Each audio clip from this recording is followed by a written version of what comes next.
Welcome in, everyone, to the next race in the JUICYSPYDER Truck Series playoffs, the Richmond 125.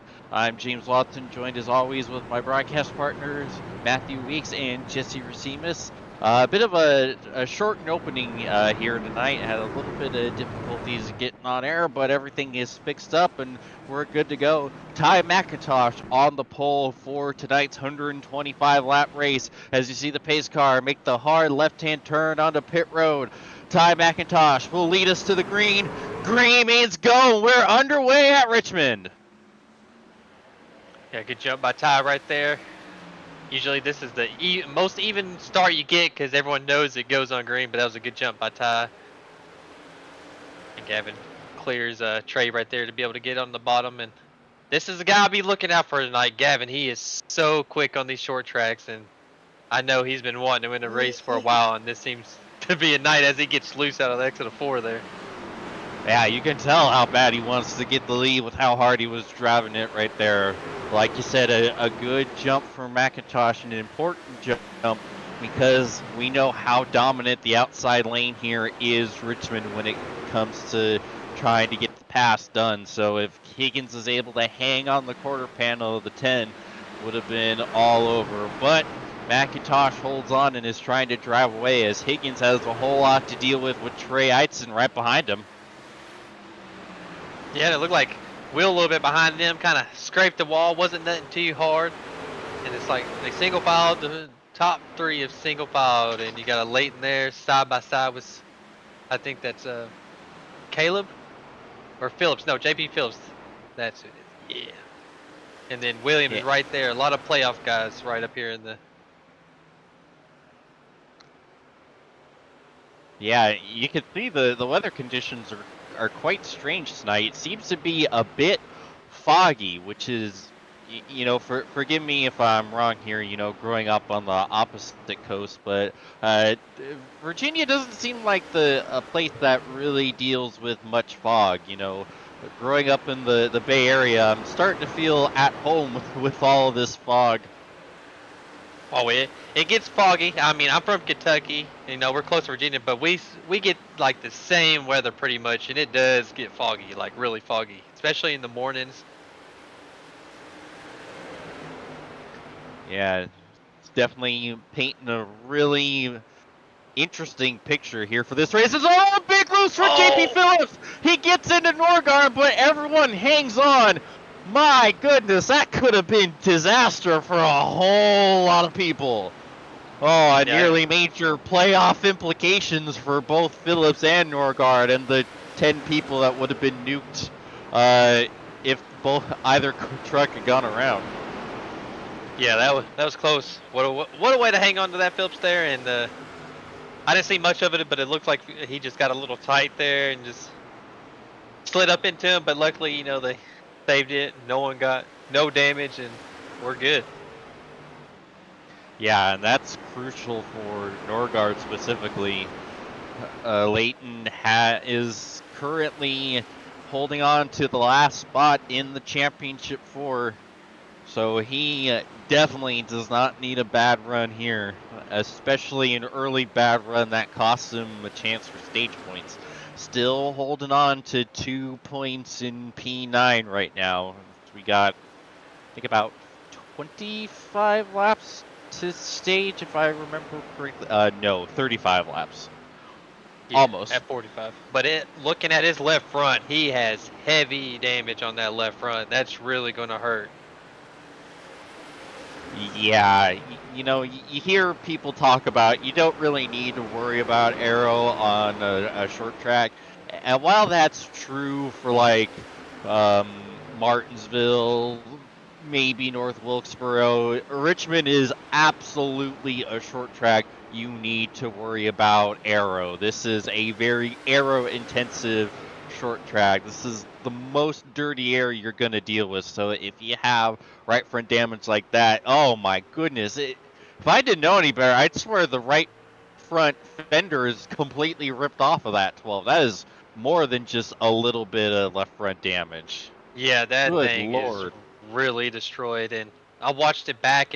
Phillips actually got loose going into 3 and kind of washed up to the middle and caught Norgard right there. So that was the whole thing. And yeah, that really tore it up, and that's significant damage. That's really going to hurt, especially if we get like a super long run and this goes really long. You're really going to notice it late in the run. And it's going to compound his issues too, like you said, if we stay green, because if he has to do green flag pit stops, he's not going to have time to work on it. So he's going to have to basically deal with it for the entirety of the next run as well. He needs a caution to get it fixed. Otherwise, this is just going to be, just a compound issue here. We see Ethan Stanley advancing to the championship 4 with a win 2 weeks ago at Homestead. Not a great qualifying effort for Stanley like we all would have expected. Qualified outside the top 10 at P11, but just outside the top 5 right now. Yeah, if I remember right, we had a conversation a couple weeks ago. Me and him were talking in a separate Discord, and we're talking about Richmond, and I think he hinted at like it's one of those tracks that he's not really that great at. You know, he's not that good at. He hasn't figured it out. I mean, he's fast here, but he hasn't figured it out totally to be a contender in the top series we have. But it looks like tonight he's figured out the long run. He seems, you know, the key speed wasn't there, but 11th place start spot, that's still pretty good. You don't want to start back in 20th because that's no fun. But where he's at and moving up, it looks like he has some pretty good pace underneath. Oh no, Norgard sideways! A big save for the 12, but bad race getting worse for the 12. Oh no. As you see a better look at that left front fender, it is in fact completely missing off of the 12. And you see it's just losing positions, ends up 3 wide outside, slides up. I think that's Frank Fody who slides up into the 12 and knocks him sideways. The sad thing for Norgard is if he didn't save that and went around, that would have ended up being the caution he needed right there. Yeah, and seeing that right there, it looks like I don't think Leighton got the 3 wide call yet because Gerald wasn't completely next to Leighton yet. He was just underneath Frank. So I think Leighton didn't know, and he dove into 1 thinking they were still 2, and then they were really 3, and he kind of got into Frank there. Just a little racing deal. It happens sometimes. Yeah, as you see, was a change for the lead. Higgins got by McIntosh, and now Eitzen wants to make his way past the 10-2. Higgins, man, he's good. I figured he'll be a threat tonight. He always runs good at the short tracks. I have noticed that in like every series, you know, the Truck Series, the Cup, and Xfinity. When we go to a short track, he runs top 5, top 7 right in there. Always a contender at these types of tracks. Yeah, and this is, we got a truck going around on the back straightaway. It's Harry. I can't tell if he got the wall, but Harry was definitely broadside going down to the apron. And there's the caution.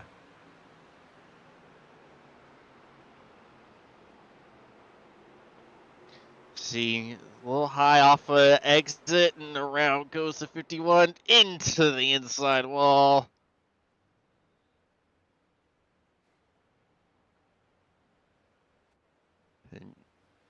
Yeah, not a whole lot Harry could do there. He tried to do something, but you know, he did the smart thing and just kind of stayed put. You know, you never want to see a truck go into reverse back on the racing surface. So Harry did the smart thing, just holding it there and not making a bad situation a million times worse. Oh boy, this is interesting. Everyone but the race leader coming down pit road. Oh no! Oh boy, Gavin Higgins is. That's not One good. is the loneliest number. Unlike a lot of short tracks, you know, you don't get a lot of tire wear, but this place eats tires like crazy for a short track, and I don't think that's good. No, this is disastrous for Gavin Higgins because I was just about to mention before Harry went around. This is essentially a must-win for Gavin Higgins. He came into tonight 49 points out of the last spot in the championship four. So if he wins this race, he doesn't have to worry about that. And with him being a short track guy, this is his best opportunity to get a win. But that's going to be 1,000 times harder here. Only one other truck stayed out with him. That's the two of Cody McCorkle. So they are going to have their work cut out for them right here. But huge break for Leighton Norgard being able to get the damage repaired on that 12 truck. Cody actually did pit, James. The only other truck that stayed out was, I believe, Joe Francis, who was expecting to get a lap back, but Gavin stayed out. Did Cody take fuel only then? Because it's showing him in P2 right now. Yeah, let me pull up. Oof. Let's pull up that there. So Cody definitely did pit. Let's see.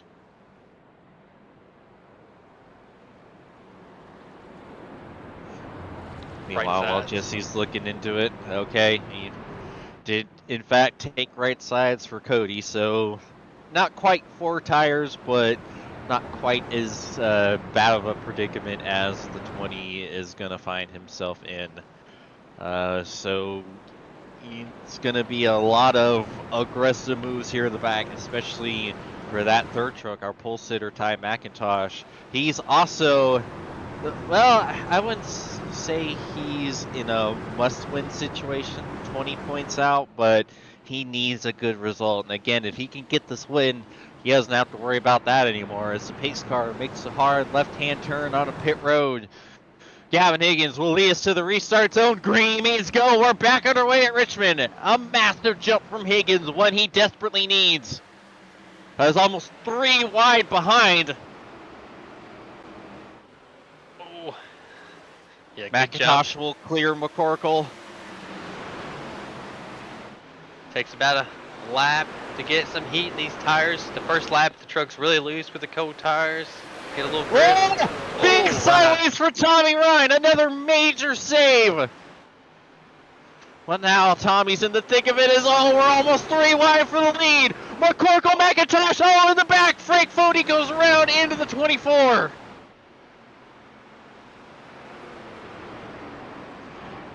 Oh boy, and looks like Gavin Higgins will hold on to the lead after that. I don't know if I'm disappointed that the caution cut that short before we saw how that was going to play out, or relieved that the caution ended that before it was going to play out.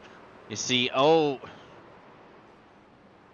contact between the 41 and the 66 after Tommy got back on track.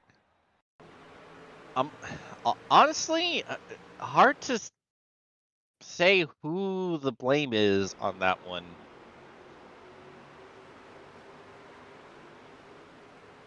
See, there's the replay of the big save for Ryan.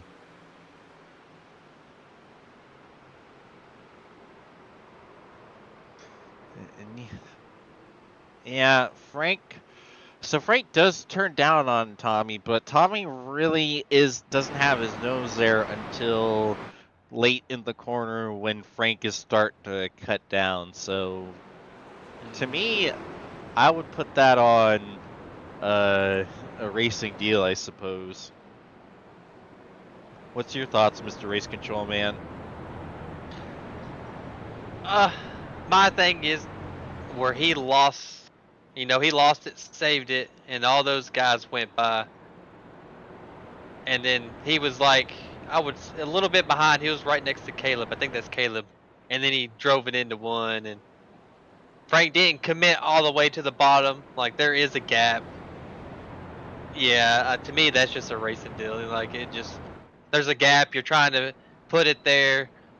Frank's running like a normal line, thinking, you know, Ryan, you know, he saved his car. He ain't going to be that fast. And he left the gap, and he still side by side with Gerald too, so he don't know how close Gerald is on his right side, and he's trying to make sure he has room too. So yeah, to me that's just a racing deal. It happens at these types of tracks.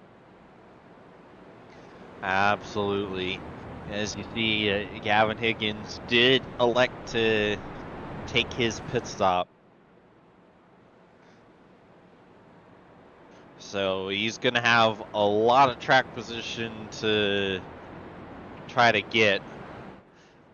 But at least he's not going to have to play defense on such ancient tires.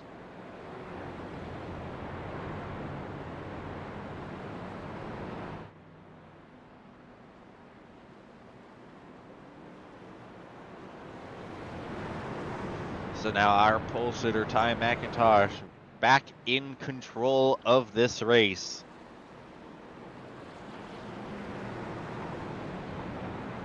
Another thing I wanted to mention, William Wright having to have a small comeback. He did have issues getting into his pit box on his pit stop. That cost him a couple of positions. Right now, 43 sitting in P5 as the pace car makes a hard left-hand turn on the pit road. Ty McIntosh will lead us to the restart zone. Green means go. We're back underway at Richmond. What a jump, Ty.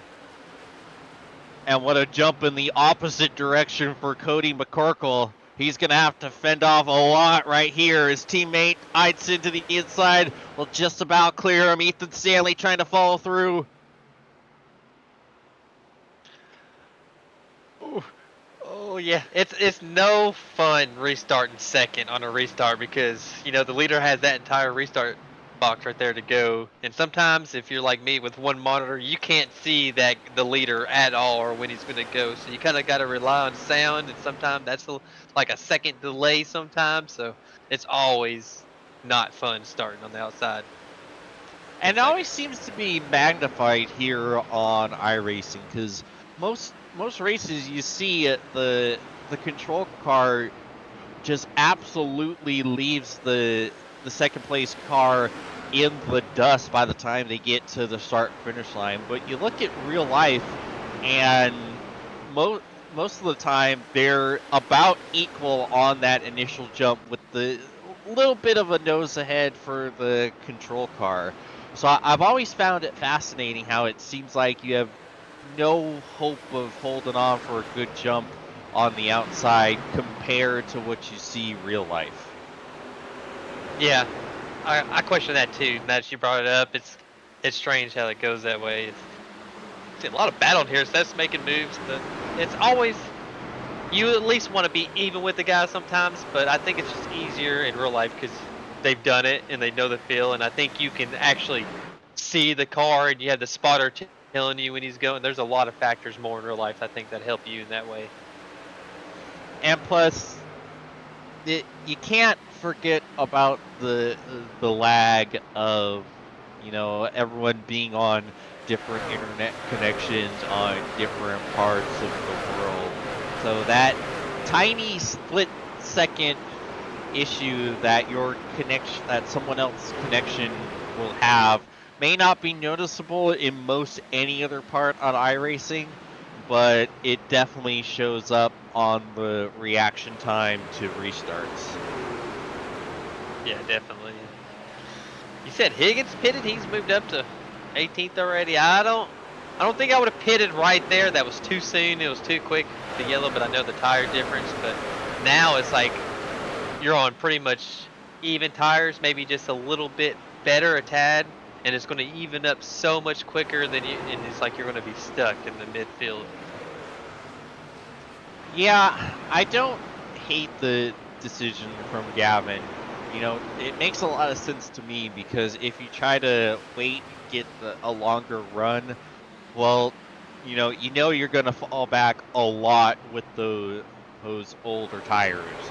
And you don't know when that next caution is going to happen, if that next caution is going to happen. So you stay out holding out hope that maybe you hold on to a top 5 and 15 laps later, caution comes out and time to pit. But if Vic goes green and you have to make a green flag pit stop, well, chances are you're probably down into the 20s, maybe even a lap down if you're making that green flag pit stop. So I think it was a very smart decision for Gavin to just rip the Band-Aid off now when you have plenty of time to fix a mistake and get yourself back into contention. And like you said, already into the top 15 now.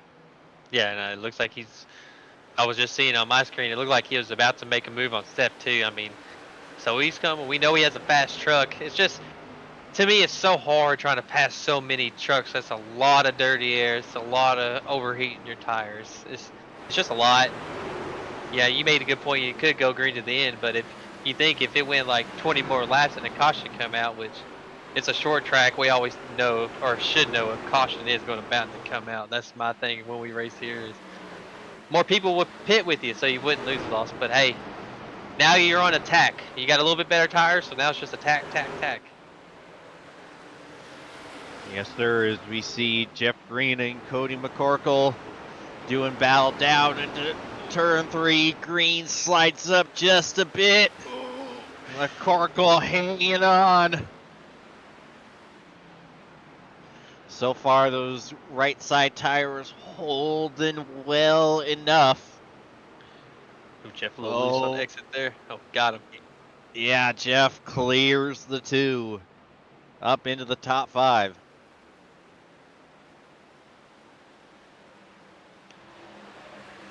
See Ricky Harden, Austin, and Abnett doing battle for P9 right behind them.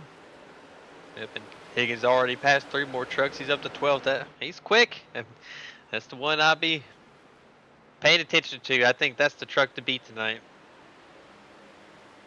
If he can get back up there, I think he is going to be a massive threat for the win.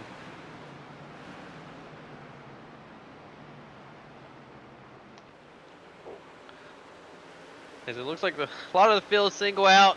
I see Ryan's going by McCorkle right now.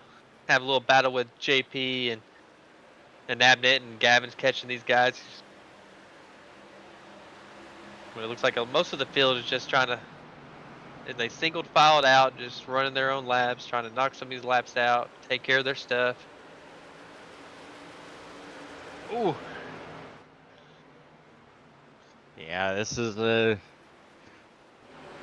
pretty hefty battle pack here. And Abnett, Phillips, and Higgins.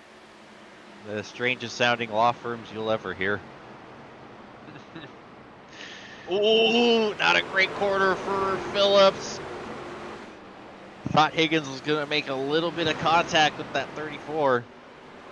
All right, what I need, this is what I need Higgins to do next time 3 and 4. I want you to try the very outside, build the run, send it 3 wide on them in 1, pass them.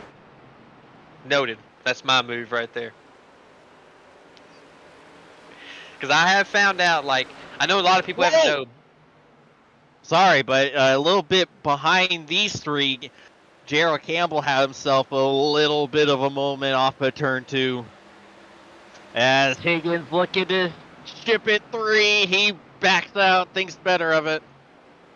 Yeah, JP kind of drove it in there to defend it, but some of the latest updates to Richmond have really made the outside really good. Once you wear some get some tire wear and tire fall off, you can really move up there and really use that outside in 3 and 4 to build a massive run on the front stretch to make your move down into 1. And I would love to see some of these guys at least try it with the truck. Absolutely, that'll be. Lord knows it'll be exciting for us. As this is now a 4-way battle.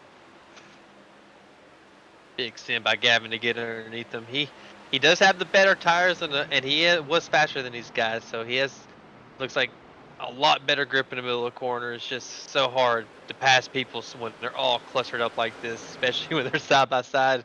You don't want to. I know people say go 3 wide like I did, but you just don't want to make that move most of the time because like a lot of times it doesn't work out as planned. So you try to stray away from the 3 wide move and try to pick them off one at a time. Oh no, he's good. He just has him. Yeah, perfect.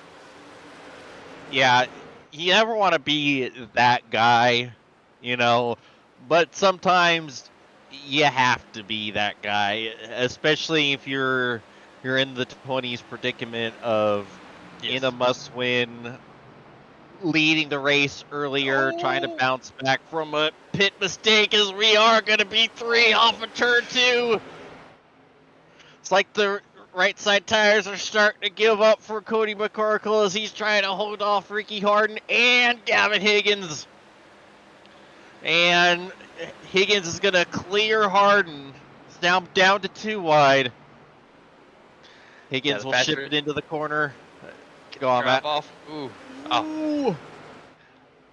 We were talking about the drive off there. I was going to say the same thing. I was like, he needs to drive off clear. He needs to get clear. It'll be so much better. The more time you're stuck side by side, the more tires you're burning. So that's good. Now Gavin just needs to run some clean laps here in this clean air. Start working on the guys in front of him. Also, in the midst of all this great battling, we completely forgot that the stage ended like an eternity ago. Oh man, the battles have been insane, dude. This is why Richmond is one of the best short tracks, dude. Just you can use the bottom, the middle, the outside, like we talked about. Like I was just talking about, like this track just brings some awesome racing, and you just get carried away talking racing.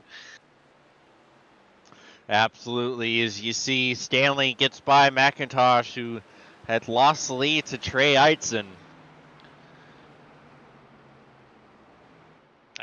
So I think he sat back there, took care of his stuff. Atai was up there driving hard, and now he's kind of pulled away. And I wonder if Stanley saved a little bit more, about the same.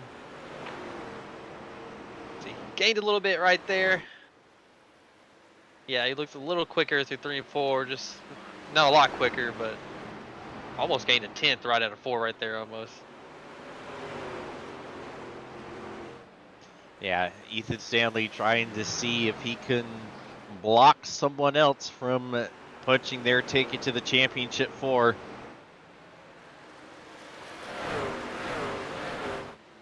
And Seth's working on Gerald right now. It looked like Gerald got a little loose out of one of the corners. I thought they were about to wreck for a minute. He sure did. It looked very close to the moment he had a little bit ago. Gerald giving that sunflower machine all it can handle, trying to keep Seth at bay. Oh, pinch Seth real down there.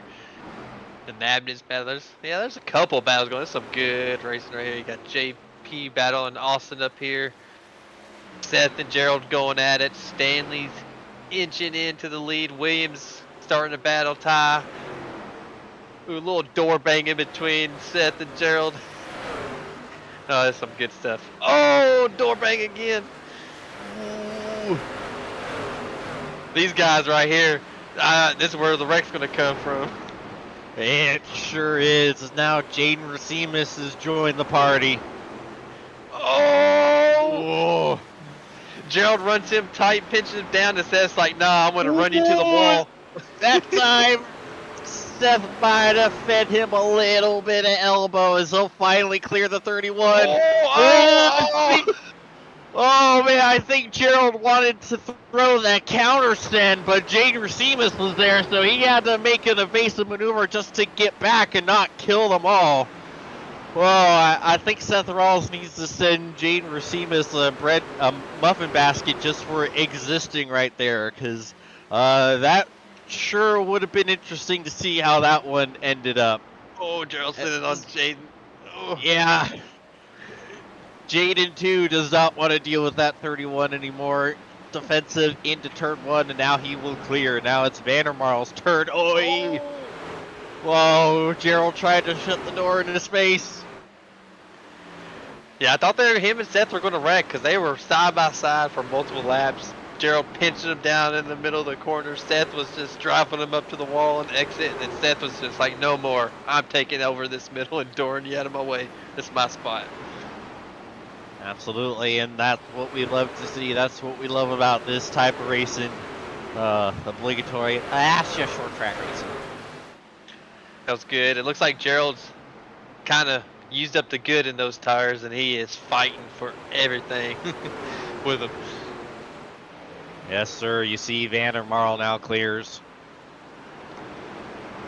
Yeah, and something to touch on since we started late with the broadcast. You know, Justin and Trey, they both qualified, but they both asked for an EOL at the start of the race, and so they've upped some spots, they gained some track position. I think they've are really saving their stuff. As Austin got loose on the backstretch, it looked like it He almost wrecked right sure there. did.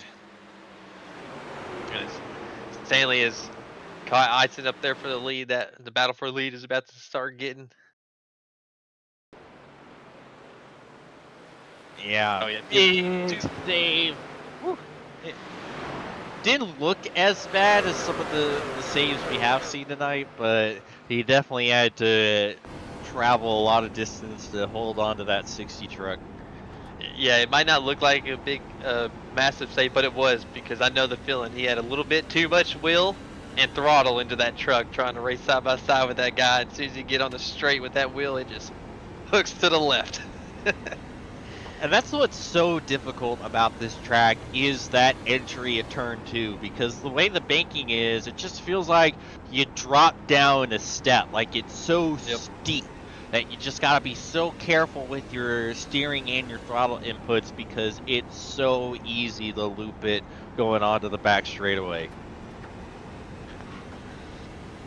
Definitely, and I'm sorry, I'm just so mesmerized watching these 4 trucks, JP and Caleb there, Javier, and Austin. Dude, these guys, yeah, that is Caleb, I think. But these guys are battling it out. It is awesome. Yeah, they're all behind Cody McCorkle. That 2-tire call is looking pretty good for him. He is still hanging on to P9, and before that, I don't think he was in the top 10. So far, it's a great strategy call for the 2. Yeah, let's just hope it hangs on for the rest of the race, because it's still a long way to go on those 2 tires. Bit of a wiggle from Dylan Navier.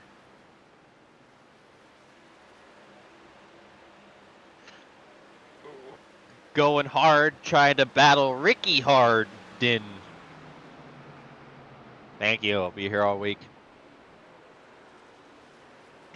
Bad puns aside, here's JP Phillips trying to make his way past the 2, and he had another moment off of turn 2. Yeah, it looks like these trucks, once get some wear in the tires and lay in the run, they get really loose on the exit. That sounds fun to drive to me. That's my type of thing. I just love when the cars are loose, especially on the exit of the corner and you really got to drive it. Oh, it's just a blast. And driving it is what Dylan Navier had to do.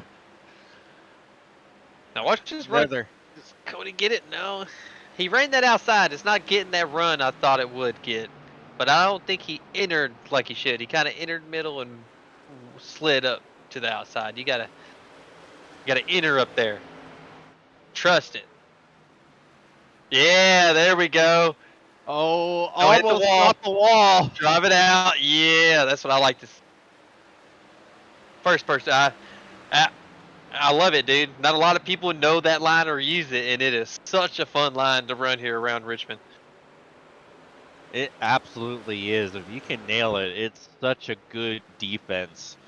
Let's see, JP Phillips can do nothing. Because now JP. He went up there too. He's like, oh, that was fast. Let me try it. Yeah, and it seemed to work for the 34. I don't think it's as good here. But this corner where it's longer and you can really build up the speed, I feel like this is where it really comes into play. Yeah, the extra momentum you get off of the high side really shows up exiting turn 4 just because of the fact that you're getting on the throttle earlier just with how the corner is designed. Where not quite exited turn 2 just because of the fact that, you know, it's obviously the inverse of 3 and 4 to where you're kind of having to wait to get on the throttle till you get past where the corner really kind of pinches off. You don't have to worry about that 3 and 4. Yeah. And Sorry, I'm mesmerized. We got, what is it, 6, 7 trucks right here going at it, man. This is awesome.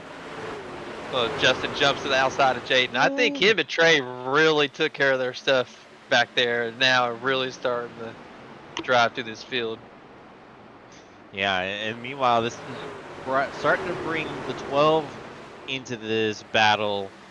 Leighton Norgard has been able to work on that 12 truck and is starting to get back into the main battle here, but still P18. Just not the day he's looking for. Yeah, all that damage that he got earlier, and he had to fix, lost a lot of track position. And I don't know if it was damage that completely fixed our truck, or even though he fixed it all, he still had to deal, you know, with some aero damage and deal with it through the entire race. Ooh, a little door touch right there between Justin and Seth.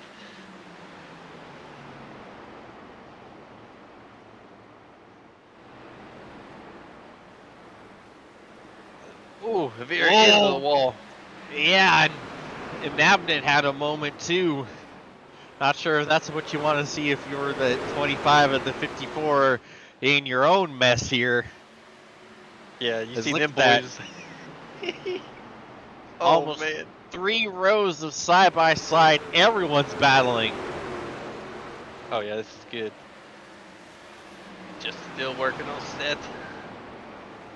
Just can't seem to. This should help with Austin moving up to the middle. And man, if you're Leighton Norgard, what do you do? Do you try to get yourself in the fray, or do you just wait, sit and wait for the inevitable here and hope you avoid it? Well, if I'm with Leighton, as I'm catching them, I'm hoping by the time I get to the last truck in this line, they're already single filed out and I can start picking them off. But you don't want to waste any more time. You're already about to hit lap 90. Well, you got 35, 37, 36 laps left right now, something like that. You can't wait around. You got to gain as many track position, gain as many spots as you can. You need that track position just in case the caution comes out, or if it does go green, you need those points because you're in the playoffs. And with Stanley winning and up there racing for the win, I don't know if he's going to win this race. It might be Eisen. If Eisen wins, that means there's only 2 more spots left. So the points are going to be more important if it's someone else, another playoff guy wins. Ooh. Yeah, and if you're everyone else in the playoff field, if you're not the one winning tonight, you might be rooting for Ethan Stanley just because of the fact that with this round being 4 races, theoretically you could have 4 winners lock themselves into the championship 4 and making points literally irrelevant. So you want Stanley to win so you can look and go, okay, I still have a chance if I can just be consistent and stack the points, you know, fill my bucket, as they like to say on the real life broadcasts. Yep, as Justin clears those guys, Trey's working on, but I agree with you, yeah. And I forgot, like, this first round, the trucks only have the 1 round, it's 4 races. So, like, 4 different playoff guys can win, and that's all the spots. So, yeah, if Stanley's already won, and I'm one of those guys, I'm like, yeah, Stanley, get up there and pass that. We don't need another guy to lock himself in. Except if you're Trey Eidson, and you're thinking, come on, Ethan, you already run. You could just sit there at P2, right? Please, come on. Yeah, but what a move by Trey right there. As we were talking, I watched him, and I thought he hit the wall in 1 and 2, but man, he built a massive run to get by the 60. So the lone question I have on my mind right now is, are we good to go on fuel? That I do not know. I was talking, you know, to Justin and Trey before the race started, and I totally forgot to ask them about the fuel mileage because we were talking. I was talking about how to drive, you know, kind of drive and how to take care of their stuff, and they wanted the EOL, and we were random stuff. So we never talked about the fuel. So I don't know. We don't know if we can make it to the end or if we're short.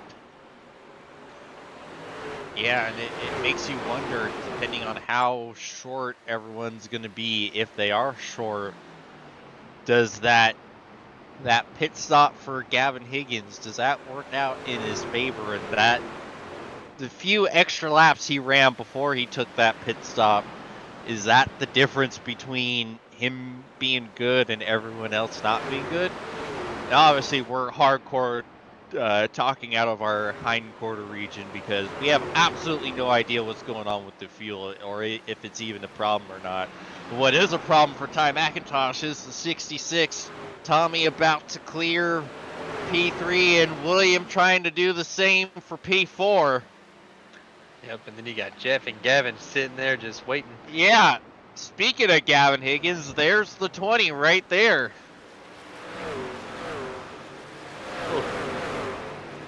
Yeah, this is about to get dicey because they're coming up on, it looks like a couple of lap trucks as well, so. It's bad, yeah. Gavin makes a move on Jeff.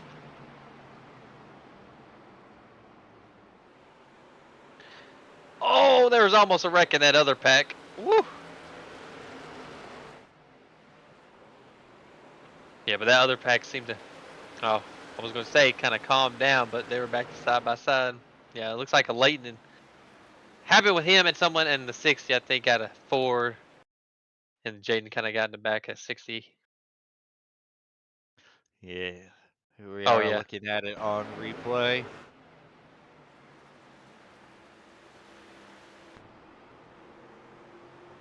See. Oh, yeah, Leighton tried to hurry up and move up and. Whoa! And what a lift Austin. He didn't have to lift. He had the space to take that move, but he said, no, I'm not going to do it and wreck a playoff guy. So good decision. I know if that was me, I probably wouldn't have lifted because I would have been like, hey, I'm here. You're sliding up my spot. Yeah, well, don't forget, Austin is the playoff driver himself, so Yeah. he definitely had the right, like you said, but chooses better of it. So we see some of the leaders get into traffic. Oh! Gavin went to go to the outside of Mooney, and Mooney went to move up to get out of his way. Oh, there's a wreck. Oh no, there's contact! Oh, Jeff Green and Ty McIntosh! Ty's gonna hold on to it. Look at the gap that the lead pack has over everyone else. Is McIntosh is just now being caught by Cody McCorkle. Ooh. Yeah, you see Ty's running low, trying to give Rob Mooney space, and I don't know if Jeff didn't see that they were 3 wide or what, but just kind of goes up into the 10 a little bit. Well, he probably knew he was 3 wide. He just didn't know if he probably thought Ty would exit like normal. I just think that's a racing deal. There was a lot of space between Ty and the lap car, so in my mind, I feel like Jeff probably thought, Ty would exit a little bit higher, as Jeff would too, but they didn't. And like you said, Ty was trying to leave room to that lap car too, because you don't know exactly where he's at. So it's just like we touched on earlier, just a thing that happened at these types of tracks. Absolutely, just one of those bang bang plays. And Stanley is really starting to creep up to Trey Eitzen.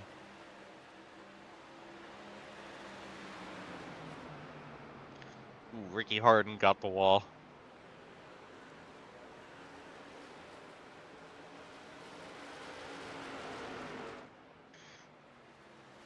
Trey doing everything he can to keep the 91 at bay.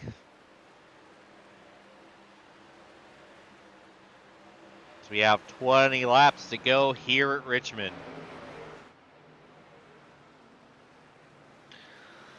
Yeah, Justin and Trey are really cooking on this long run.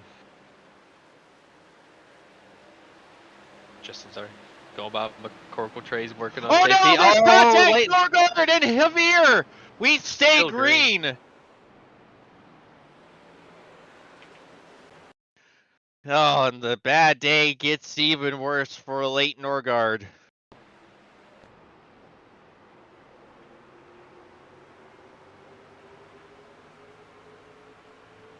Ooh. I have no idea. is that it kind of seems racing deal to me. Yeah.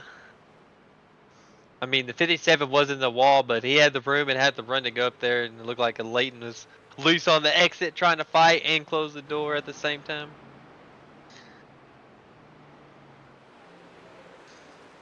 As they resume the battle here after that.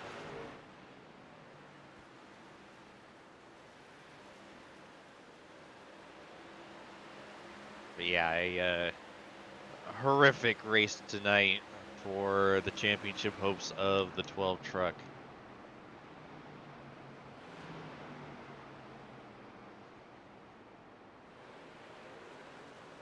As you see, Trey Eidson has started to separate himself a little bit from Ethan Stanley.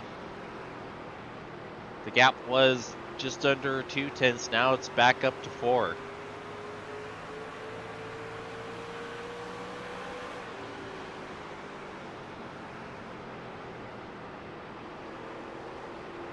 Just even lap times for the most part. As Trey Holmes will get by Cody McCorkle for the last spot in the top 10.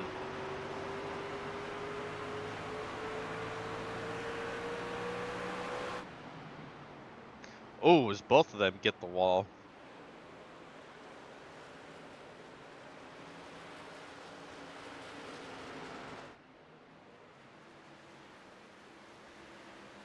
And McIntosh trying to hold off Justin Vandermeer here. Sorry, I had to step away and do some race control duties there between those guys. And yeah, I agree with you there. That was a little, just a racing deal. Unlucky. But man, the 88 truck and 54 truck are really cooking on this long run.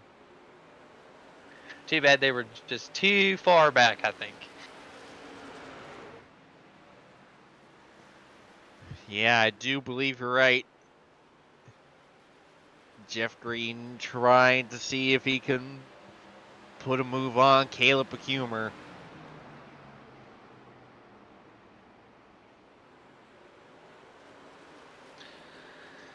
Yeah, he's working on him. I know he lost a little speed with Ty when they had that little mishap running, getting by that lap car. But all in all, still a good run by Jeff. I mean, he's had a unlucky season, caught in a lot of people's stuff that had none of his doing. And just to have a good night like this, I think that's something Jeff really needed. Absolutely. Those guys are really flirting with the outside. I'm loving it. Yeah, and things have honestly kind of calmed down here a decent bit as we've really started to spread out, coming to 10 laps to go.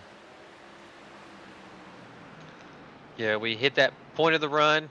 It's like people who burnt their stuff up is really falling back. People who saved is moved up, so you're only getting passes here and there. It's really spread the field out.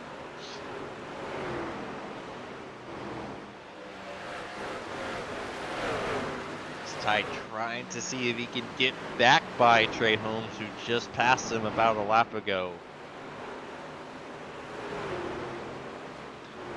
And by looking at the pace of everybody, I think everybody's good on fuel. We would have noticed people trying to save if they were short, I think, a lot earlier in this race, or in this run, I should say. Yeah, I do say you're right. As our leaders are starting to get really mixed up in the lap traffic here.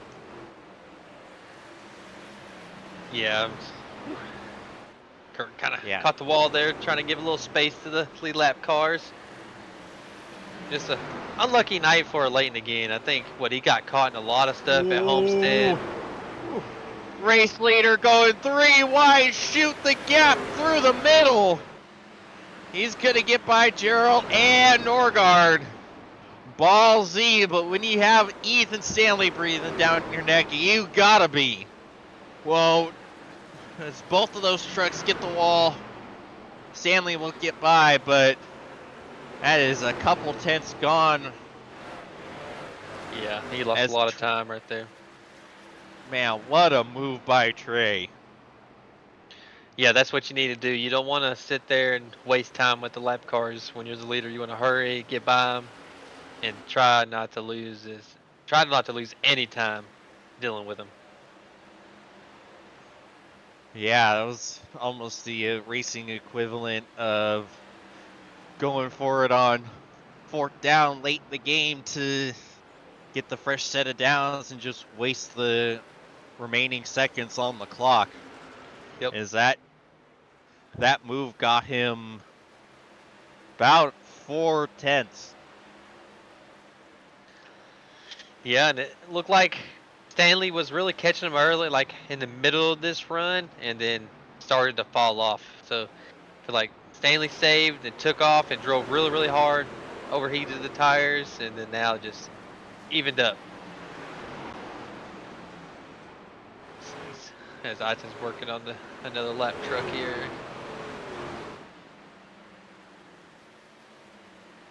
Should have this Yeah. right here, one. See the 92 and the inside, the 09 to put our colleague here at ERN, David Westergreen, 1 lap down. Coming to 1 lap to go. White flag at Richmond. The winner of our season opener, Trey Eitzen, has had a fantastic season but has not won since that season opening victory. As, we got big chaos going on in the back. As the race leader comes by to get past it, coming to the checker, Trey Eitzen wins at Richmond. Coming through turn 4 to see his team owner facing the wrong way. That is just an awful break at the end for Seth Rawls.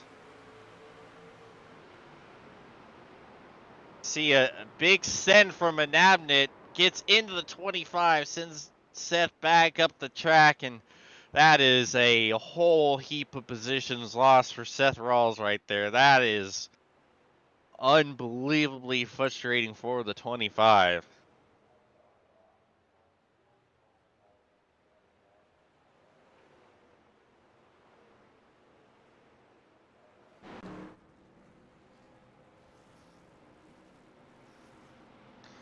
Well, there's our race winner. Welcome to the championship for Trey Eitzen. All right, well, we haven't had a opportunity to really do this yet, but we're going to go ahead and take a commercial break, and we'll be back here with our top 3.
Racing isn't easy, but experiencing it is.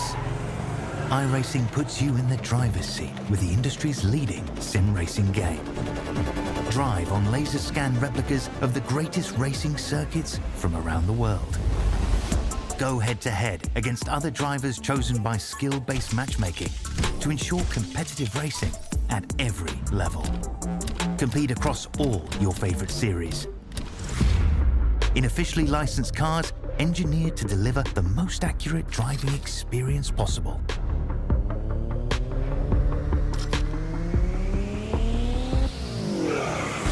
Join a race or host your own with players from across the globe. Race against the computer or in a league with friends. Feel the thrill behind the wheel. Visit iRacing.com.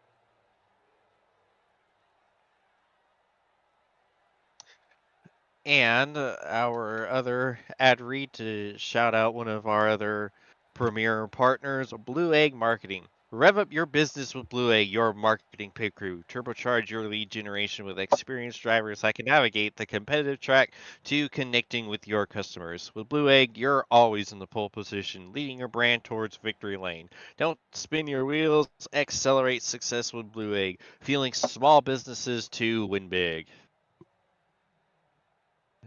Now that we've got our premier partners shout out, it's time to get to the shout outs of our top three. Starting off with the 66 of Tommy Ryan. Tommy, James in the booth, you got a copy. Yes, sir. Well, it was a heck of a race there for you. First of all, what a save, man. Take us through that. Good Lord. Well, on the restart, went down in the one, and I was just talking to Trey about it, and he was worried about someone had stayed out or took two or something, and he was a little bit hesitant on how quick they would be in getting the three, so he backed the corner up. So we got through there really slow, and I was right. I mean, I was literally taking the wax off the bumper of his truck, and he finally throttled up, and I was already behind. And then when I hit the throttle, I had, it was just like I had oil or something, and got it gathered up, thankfully. And then, unfortunately, me and Fody got together. I mean, he left the lane down there. I definitely took the advantage of it, which, everybody does, especially here. So you put the truck in there, and unfortunately, he came down and got, I think, tore up pretty bad. And then finally got another restart and went to work and finally got up to third. It was really super hard to pass, but Yeah, this was definitely a result you needed. Homestead didn't quite go to plan with led you at a bit of a points deficit, but I'd say this was a great night to get you back on track for getting into the championship four. yeah, I all I can do is just try to come in here and just try to limit mistakes, and I'm just trying to gather up even what happened at Homestead, but you know typically I could put together some, at least some top fives, I would hope.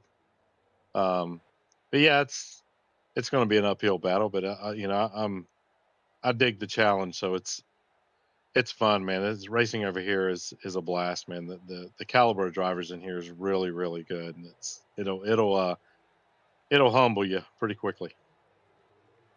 Absolutely. Well, phenomenal job tonight, Tommy. Any sponsors, plugs, and shout outs you like to give? As always, Northern Tool and Equipment, getting ready to have some Black Friday sales. We got sales all the time, but we should have some really good stuff at Black Friday, Cyber Monday. So www.northerntool.com, and Jameson Custom Corvette and Juicy Spider for putting on the show, and thanks for Chad for putting all this together. So it's really good. I enjoy racing here. Alrighty, well, we appreciate you, Tommy, and hopefully we're talking to you again next week. All right, buddy. See you, man. All right, there's our third place finisher, Tommy Ryan, and now time to talk to our runner-up, Ethan Stanley. Ethan, James in the booth, you got a copy. Yes, I do. Well, a great recovery drive for you there. It was not the qualifying effort I think any of us would have expected. Just take us through with what went into that P11 starting spot. Oh yeah, I was dead sideways coming off turn 2 on my quality lap, so just kind of threw that away. Still managed to start like 11th, so not too bad, and just made up position by position. Took it kind of easy at the start. Yeah, and it was working out for you great. You made a lot of ground and seemed to have some of the best tires there as the race went on. Yeah. That final restart, I think I pushed a little bit too hard, burned up the right front a little bit, and really had to back off. And eventually, I got the tray, but with the way the air is on these trucks, I could get about 3/10, 2/10 behind him, and once I got there, you kind of lose the front end, and yeah, just burn off too much right front. I think I should just backed off a little bit more and waited. Yeah, and just take us through what the mindset is for you going into this race, knowing that you're already locked into the championship for. You don't need to win, but you're just still racing because obviously you want to win. Oh yeah, of course. You come to these after being locked in. You're just going for wins. Of course, you got to be real clean around the other championship contenders. Real fun racing them tonight. His package was all right. It's a little bit on the tight side, but pretty enjoyable. So pretty happy with P2. Alrighty, well, it was another heck of a run for you tonight. Any sponsors, plugs, and shout-outs you like to give? Yep. Big shout out to Blue Egg Marketing being on the truck. Shout out to JD Designs painting all the cars I run throughout the week. Big shout out to Lake Norman Motorsports. Solid run for us. Caleb P6 keeping his championship hopes pretty alive. And big shout out to you guys up in the booth. Love watching all these races back. And big thanks to Mathieu and Chad and all the admins that run this stuff. Alrighty, we appreciate you, Ethan, and hopefully we're talking to you again next week. Yep. See you around, guys. All right, there's our runner-up, Ethan Stanley, and now time to talk to the man of the hour, Trey Eidson. Trey, James in the booth, you got a copy? Yes, sir. Well, heck of a run for you tonight into the championship 4. First of all, just take us through how much of a relief it is knowing that you're going to be fighting for a championship here in a couple weeks. Yeah, I kind of, I don't want to say I didn't think it was possible, but I kind of won Daytona and then have just kind of been average, the whole season. Obviously, Ethan's won a bunch, but hadn't really had a lot of speed other than maybe Rockingham. Just thought kind of was like a 5th to 10th place truck most of the season, and didn't really see the championship 4 being a thing. But we ran okay at Homestead, not as good as I would have liked. And then I came here thinking I could get a top 5 maybe. I'm not traditionally too good here on long runs, and I just tried to take it easy most of the night, and it paid off. So I don't normally sweat during these things, but I'm a little drenched after that one. Yeah, I bet. It's not easy having to hold off Ethan Stanley of all people for as long as you did. Take us through having to just keep hitting your marks when that 91 is right behind you. Yeah, I mean, you kind of nailed it. He's one of the best, in all of the league, not just Truck Series. And I knew he was eventually going to get to me. Like, I got the lead. I had maybe a 6/10 lead, and I just figured, he's probably not going to go away. So I tried to dial down the brake bias, really take care of the tires. That first run, I had just got to Ethan and Gavin and Ty. like they had just burnt their stuff up, and I was starting to come in there, and the caution come out. So I knew if I could just duplicate what I did that run, it would pay off again over Ty. He was just really fast through 3 and 4 right off the rip, and I just feel like he was burning his stuff up. So I just tried to pick a line, hold the bottom as low as I can. There's like a real fine line here that takes care of the tires, but it's really hard to be consistent.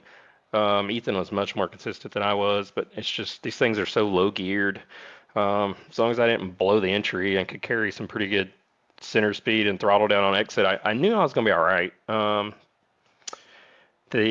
I thought we were coming to like 40 or 50 to go, and that thing said halfway, and I kind of was like, man, there's no way I'm holding Ethan off for another 60 something laps. But it would kind of go in waves. Like I would have 5 good laps, and he'd run me back down 5 laps later. And I just really tried to hold the bottom and not let him have any clean air. And eventually that paid off. I think his tires were pretty shot at the end. And then we caught some lappers there, and I split the middle going 3 wide. I think that was like the buffer I needed to really put some laps together and get away. All right, well, it was a heck of a run for you tonight. Another big win. Any sponsors, plugs, and shout-outs you like to give? Yeah, I just got to thank Seth and everybody at Shift Esports. Great team. Looking forward to. I'm not in the Xfinity playoffs, but probably show up tomorrow night. I haven't raced the last few weeks. Maybe show up and see how we can run in that series. And then we're talking about running all 3 series next year. So looking forward to continue the partnership with Shift and Seth. And got to thank AB Quality Auto Glass. They've been on both vehicles all season. So glad to take them back to victory lane. And then obviously, thanks to Chad and the admins and you guys for putting on the broadcast and all the people behind the scenes that probably don't get thanked enough. This is a tough league, and it's you stay active on social media, you stay active broadcasting. There's a lot that goes into it, and just want to thank everybody that has a hand in that. All righty, Trey. We appreciate you, and hopefully we're talking to you again next week. Yeah, I appreciate it. Thanks, guys.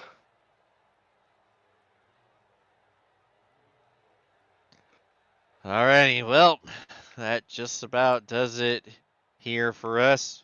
Matt, what are your thoughts on tonight's event? Great race. This is why this track is my favorite short track on the sim to race. It always brings some good racing, and then everyone knows elite and the top-notch drivers we have, and those guys racing like that long run where there's 2 packs, like 5 or 6 trucks battling. Awesome, man. Great content. Loved it all night.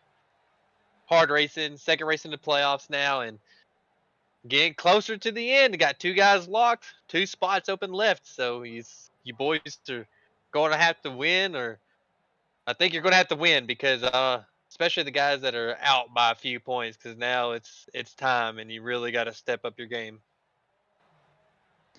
Yes, sir. Well, believe it's time we get the heck on out of here. For my broadcast partners, Matthew Weeks and Jesse Rasimas, I'm James Watson, and we'll bid you adieu till next week. Good night, everyone.